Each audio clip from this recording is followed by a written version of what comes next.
இன்று யாரை சார்ந்து வாழ்கிறாய்? கடவுளின் பேச்சை கேட்கிறாயா? யோவான் சுவிசேஷம் 8வது அதிகாரம் 47வது வசனத்துல கடவுளை சார்ந்தவர் கடவுளின் சொல்லுக்கு செவி சாய்கிறார். நீங்கள் கடவுளை சார்ந்தவர்கள் அல்ல, ஆதலால் அவர் சொல்லுக்கு செவி சாய்ப்பது இல்லை. ஜெபிப்போம். என் அன்பு நேசரே, கல்வாரி நாயகனே, கருணையுள்ள தெய்வமே, அந்நாளிலே நீர் வாழ்ந்த பொழுது அப்பா என்னுடைய தந்தை, நான் அவருடைய பிள்ளை என்று அங்கீகரித்தீர் ஆண்டவரே. அப்பா, நீ ராஜாவாக வேண்டுமா?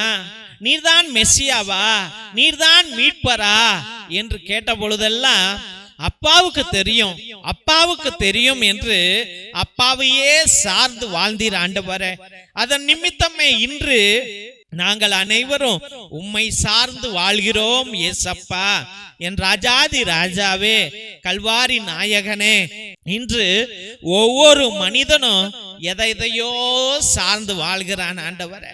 அப்பா, உலக மனிதர்களை சார்ந்து எஜமானன் என்று, கணவன் தான் என் உயிர் என்று, மனைவிதான் என் உயிர் என்று, மகள் தான் என் உயிர் என்று, மகன் தான் என் உயிர் என்று, ஆண்டவரே தாய் தந்தையர் தான் என் உயிர் என்று, லவ்வர் தான் என் உயிர் என்று, ஆண்டவரே காசு கொடுப்பவன் தான் உயிர் என்று, ஆண்டவரே சோறு போடுகிறவன் தான் உயிர் என்று நாங்கள் அனைவரும் அவர்களை சார்ந்தவர்களாக சொல்லுகிறோம் சுவாமி. ஏசப்பா, என் தெய்வ கர்த்தாவே, அப்பா உம்மை சார்ந்தவர்கள் நாங்கள் ஆண்டவரே. இந்த உடலும் உயிரும் உமக்கு சொந்தம் சுவாமி. ஏசப்பா, அதையெல்லாம் விட்டுட்டு ஆண்டவரே நாங்கள் இன்று எதையோ பிடித்து கொண்டு வாழ்கிறோம் சுவாமி. அப்பா, உம்முடைய வார்த்தை எங்களுடைய உள்ளத்திலே வைப்பது இல்லை ஆண்டவரே. அப்பா, உம்முடைய வார்த்தை எங்களுடைய உள்ளத்துக்குள்ளா இல்லாததால் ஆண்டவரே, உம்முடைய வார்த்தையை நாங்கள் நம்பாததால், உம்முடைய வார்த்தையை நாங்கள் ஏற்றுக்கொள்ளாததால் சுவாமி இன்று ஏகப்பட்ட பிரச்சனைகள் ஆண்டவரே. அப்பா, உம்முடைய வார்த்தை என் குடும்பத்தில் இல்லாததால் கணவன் மனைவி மத்தியில சண்டைகளும் சச்சரவுகளும் சுவாமி, தோல்விகளும் பலகீனங்களும் ஆண்டவரே, சந்தேகங்களும் சண்டைகளும் ஆண்டவரே. ஏசப்பா, உம்முடைய வார்த்தை என்னுடைய குடும்பத்தில் இல்லாததால் என் பிள்ளைங்க என் பேச்சையே கேட்பதில்லை ஆண்டவரே. படிடானா படிக்க மாட்டேங்கிறான் சுவாமி. ஆண்டவரே, செல்போனை பார்க்காதடானா பார்க்காம இருக்க மாட்டேங்கிறான் ஆண்டவரே. இயேசுவே, அப்பா, கெட்ட வார்த்தைகளை பேசுகிற மகனாக மாறி போய் கிடக்கிறான். இயேசுவே ஐயா, அநீதிக்கும் அக்கிரமங்களுக்கும் சண்டைகளுக்கும் சச்சரவுகளுக்கும் போகிற பிள்ளைகளாக என் பிள்ளைகள் மாறுகிறார்களே ஆண்டவரே. ஏசப்பா தெய்வமே, அவர்களை ஆசீர்வதிக்க உம்மிடம் ஜெபிக்கிறோம் ஆண்டவரே. என் படகை உம்மை நோக்கி செலுத்தக்கூடிய கிருபையை எனக்கு கொடுத்தருள உம்மிடம் இறைஞ்சு மன்றாடுகிறோம் ஆண்டவரே. உன் வார்த்தை எங்கள் உள்ளத்துக்குள்ளாய் நீர் வைக்க உம்மிடம் ஜெபிக்கிறோம் ஐயா. இயேசு ராஜாவே, எங்கள் மீது கருணை கொள்ள உம்மை மன்றாடுகிறோம் ஆண்டவரே. அப்பா, உம்முடைய வார்த்தைக்கு நாங்கள் செவி சாய்க்கணும் ஆண்டவரே. உம்முடைய வார்த்தைக்கு நான் செவி சாய்க்கதால் ஆண்டவரே, கணவன் என் பேச்சை கேட்பதே இல்லை ஆண்டவரே, மனைவி என் பேச்சை கேட்பதே இல்லை ஐயா, பிள்ளைகள் என் பேச்சை கேட்பதே இல்லை ஆண்டவரே. ஏசப்பா, என் தொழிலும் என் பேச்சை கேட்பதில்லை, என்னுடைய வளர்ச்சியும் என்னுடைய வேலை வாய்ப்பும் என் பேச்சை கேட்பதில்லை ஆண்டவரே, என்னுடைய உடலும் என் பேச்சை கேட்பதில்லை ஆண்டவரே. ஏசப்பா, உம்மையே பற்றி கொள்ளக்கூடிய கிருபையை கொடுங்க. நீர் இல்லாமல் ஒரு மனிதனாலும் சாதிக்க முடியாது, வெல்ல முடியாது. அப்படி இன்று அவன் வென்றாலும் ஆண்டவரே, ஒரு நாள் அவன் படுக்கையில விழுந்து ஆக வேண்டும் என்ற கட்டாயத்துக்கு அவன் இழுத்து வரப்பட்டான் ஆண்டவரே. அவ்வேளையிலே உம்மை நோக்கி ஜெபித்தாலும் பிரயோஜனம் இல்லை என்பதை எங்களுக்கு ஏற்கனவே நீர் கற்றுக் கொடுத்திருக்கிற ஆண்டவரே. என்னாலும் உம்மையே பற்றி கொள்ளக்கூடிய கிருபையை கொடுங்கப்பா. எங்களுக்கு இந்த உலகத்தில் ஆண்டவரே எதுவுமே சொந்தம் இல்லை ஆண்டவரே, யாருமே சொந்தம் இல்லை ஐயா. நீர் ஒருவர் மட்டும்தான் ஐயா சொந்தம். ஆனால் உம்மை பற்றி கொள்ளுகையில சாத்தான்கள் எங்களை விடுவதே இல்லை ஆண்டவரே. உடல் இச்சைகள், காம வெறிகள் ஆண்டவரே, கோப ஆக்கினைகள், பலகீனங்கள் எங்களை விடுவதே இல்லை ஆண்டவரே. ஏசப்பா, என் தெய்வம் தெய்வமே, இந்த உலகத்தை காப்பாற்ற ஜெபிக்கிறோம் ஐயா. உன்னை சார்ந்து வாழ்கிற மனிதர்களாக ஒவ்வொரு மனிதர்களையும் மாற்ற வேண்டும். என் குடும்பத்தை மாற்ற வேண்டும், என்னை மாற்ற வேண்டும், என் கணவனை மாற்ற வேண்டும். இயேசுவே, ஊதாரி வாழ்க்கை, குடிகார வாழ்க்கை, உபச்சார வாழ்க்கையை யாரும் வாழக்கூடாது ஆண்டவரே. ஏனோ தானோன்னு வாழக்கூடாது ஆண்டவரே.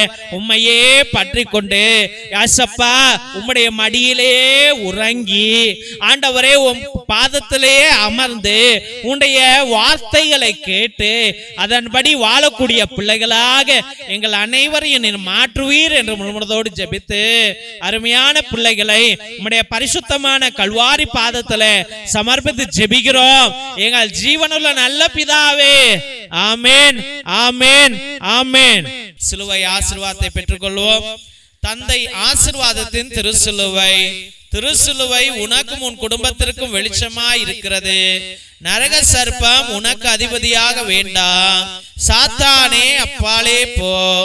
அபத்தங்களை பிள்ளைகளுக்கு போதிக்காதே. நீ கொடுப்பது தீது, நீயே அந்த நஞ்சை உட்கொள். நற்கருணை ஆசீர்வாதத்தை பெற்றுக்கொள்வோம். எல்லாம் அல்ல இறைவன் தந்தை, மகன், தூய ஆவியார் உங்களையும் உங்கள் குடும்பத்தாரையும் ஆசீர்வதித்து வழி நடத்தி காத்திருள்வாராக. ஆமென், ஆமென், ஆமென். இயேசுவில் அன்பான சகோதர சகோதரிகளே, ஒவ்வொரு நாளும் மதியம் 3 மணியிலிருந்து 5 மணி வரைக்கும் தேவனோடு ஒன்றித்து ஒவ்வொரு பிள்ளைகளுடைய விண்ணப்பங்களையும் தேவ பாதத்தில் சமர்ப்பித்து ஜெபிக்கிறோம். எத்தனையோ அற்புதங்களை தேவனாகிய கர்த்தர் செய்து கொண்டிருக்கின்றார். அதே போல உங்களுடைய விண்ணப்பங்களை நீங்கள் அனுதினமும் அனுப்பலாம் என்பதை அன்போடு தெரிவித்துக் கொள்கிறோம். ஒருவேளை உங்களுடைய வாழ்க்கையிலே பயங்கர கஷ்டங்கள், தீராத பிரச்சனைகள், இல்ல தீராத நோய்கள், இல்ல எதிர்பார்க்கிறது நடக்கவே மாட்டேங்குது, தள்ளி போய்கிட்டே இருக்கிறது என்று நீங்கள் நினைத்தால் உங்களுடைய கருத்துக்களை நேர்த்தி திருப்பலியாக, அதாவது 1, 3, 5, 7, 9, 12, 30, 33 என்ற திருப்பலிகளை நீங்கள் எங்களிடம் அர்ப்பணிக்கலாம். ஒரே குருவானவர், அதாவது நான் எல்லா நற்கருணையிலும் திருப்பலியிலும் ஆராதனையிலும் நவநாளிலும் உங்களுக்காக உங்களுடைய சிறப்பு கருத்துக்களுக்காக இந்த ஜெப வழிபாட்டை அர்ப்பணித்துக் கொண்டிருப்போம்.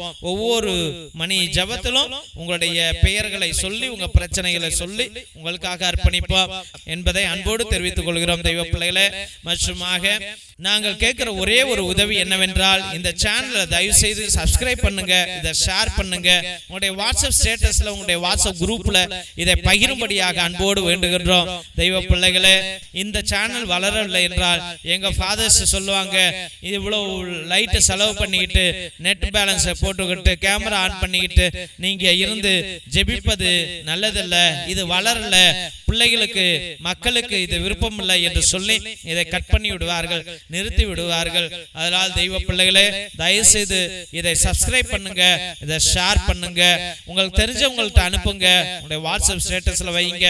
மற்றுமாக தெய்வ பிள்ளைகளே, எங்களுடைய ஏழை எளிய பிள்ளைகளுக்கு தயவு செய்து உதவுங்கள். உங்களுடைய அண்ணன் தம்பி அக்கா தங்கைகள் உங்களுடைய பிள்ளைகளுடைய பழைய டிரெஸ்ஸுகள் இருந்தால் அது பத்தாமல் இருந்திருக்கலாம், இல்ல சின்ன கீரல் இருந்திருக்கலாம், சின்னதாக கிழிந்திருக்கலாம், நாங்க ஒட்டு போட்டு நாங்க வச்சுக்கிறோம், நீங்க அதை எங்களுக்கு அனுப்புங்கள் என்று அன்போடு வேண்டுகிறோம். அதை பரணிலையோ இல்ல வேஸ்ட் துணிக்கோ நீங்க போட்டிருப்பீங்க, அப்படி அதை வேஸ்ட் பண்ணாமல் தயவு செய்து அதை எங்களுக்கு அனுப்பும்படியாக அன்போடு வேண்டுகிறோம். மற்றுமாக ஒருவேளை தேவன் உங்களை ஆசீர்வதித்திருந்தால் உங்களால முடிந்தால் சோலார் பல்பு 1, 2 ஒரு 200 ரூபா 300 ரூபா இருக்கும். எங்களுடைய ஏழை எளிய குடும்பங்களுக்கு லைட்டு கிடையாது, ஃபேனு கிடையாது, கரண்டே கிடையாது, ரோடு கிடையாது, குடிசை தான் அந்த வீட்டிற்கு உங்களுடைய பெயராலே அந்த வீட்டுல விளக்கு எரியும் என்பதை அன்போடு தெரிவித்துக் கொள்கின்றோம். மற்றுமாக தெய்வ பிள்ளைகளே, மிரக்கல் ஆயில் எத்தனையோ அதிசயங்களை அற்புதங்களை செய்து கொண்டிருக்கிறது. நீங்கள் அதை வாங்கி பயன்படுத்துங்கள். எல்லா வழிகளுக்கும் எல்லா நோய்களுக்கும் தயவு செய்து வாங்கி பயன்படுத்தும்படியாக அன்போடு வேண்டுகிறோம். மற்றுமாக தெய்வ பிள்ளைகளே, இரத்தத்தின் விடுதலை ஜெப புத்தகம் 120 வருடங்களுக்கு முன்பதாக எழுதப்பட்ட உண்மையுள்ள சக்தி வாய்ந்த சாத்தான்களை விரட்டுகிற எல்லா துஷ்ட ஆவிகளும் விரட்டுகிற வல்லமையுள்ள ஜபங்கள் இருக்கிறது. அந்த காலத்துல அந்தோனியா தகடு, செபஸ்தியா தகடு நம்முடைய மூதாதையர்கள் எழுதி வைத்து சாத்தான்களை விரட்டிய ரகசிய ஜபங்களுடைய இந்த புத்தகத்தையும் நீங்கள் வாங்கி எல்லா கட்டுகளையும் உடையுங்கள் என்பதை அன்போடு தெரிவித்துக் கொள்கின்றோம்.